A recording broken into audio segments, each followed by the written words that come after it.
Hi, AHJ. My name is Christopher Boutlier. I'm an interior designer in Washington, D.C. Welcome to my home. My focus for 2026 and beyond is really about taking things slow. I've thought a lot about the direction of my career, the direction of the projects that I'm working on, and just the general state of sort of the building and design industry. And I think one of the problems that we constantly run up against is the sort of immediate need for things. And I think that, we live in a society and a culture where we're used to getting everything really quickly. Everything's disposable, it's sort of on demand.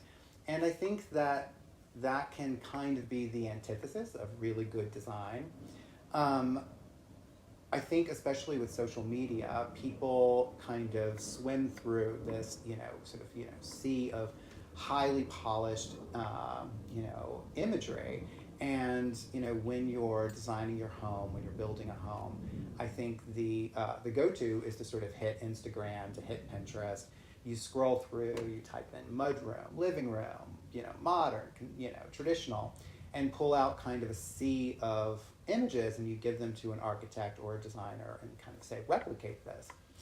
And I think that can be good and bad, right? I think that interior design and architecture at its best, represents, solid principles of architecture and design. But also, our job is really about understanding the client's point of view and creating a space that's uniquely their own. And I think that in sort of the modern era, that's more and more getting lost. I think people, they see an image of a living room and they think, sure, I'll take that. And that's great, but I think that it's a lot better if you are slow and deliberate, and the things that you decide to surround yourself with, mean something to you. But I think if you are surrounding yourself by things that you don't have, an emotional connection to, I think that that's a real, loss. So one of the things that I really focus on with my clients is trying to take time to get to know them, get to know how they live, get to know, what they like, what they don't like, and really spend time trying to find and curate pieces that are going to have a longevity. So, finding things that they love so much that, when the fabric wears out, they recover, they don't just throw away. I think that has not only, sort of an emotional value, I think that it has an environmental value, and I think ultimately it's, financial savings. I mean, I think that, it's much better, to buy a really fabulous piece that you love, that you want to have for the rest of your life, versus buying something thinking, well, I'll just have this for a few years and replace it.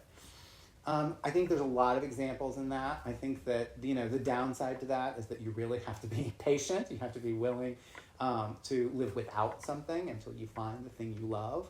And I'm constantly, pointing to myself as, a prime example.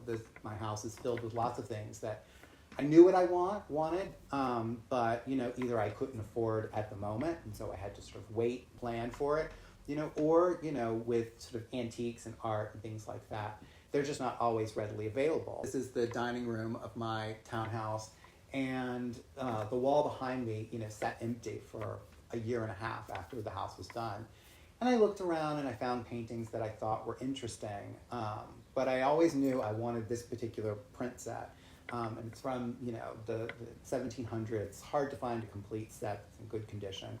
So, I waited, and I waited, for almost a year, and sort of monitored auctions and waited until I found a set that was complete, and in good condition, and one that I could afford. And then eventually, I did. And it means a lot to me. And it means so much more to me than, if I had just gone online and, found something that fit the measurements, and pulled the trigger. I'm trying to just be far more intentional about, the work that I'm putting out, and, and how that ages over time with the clients that I have.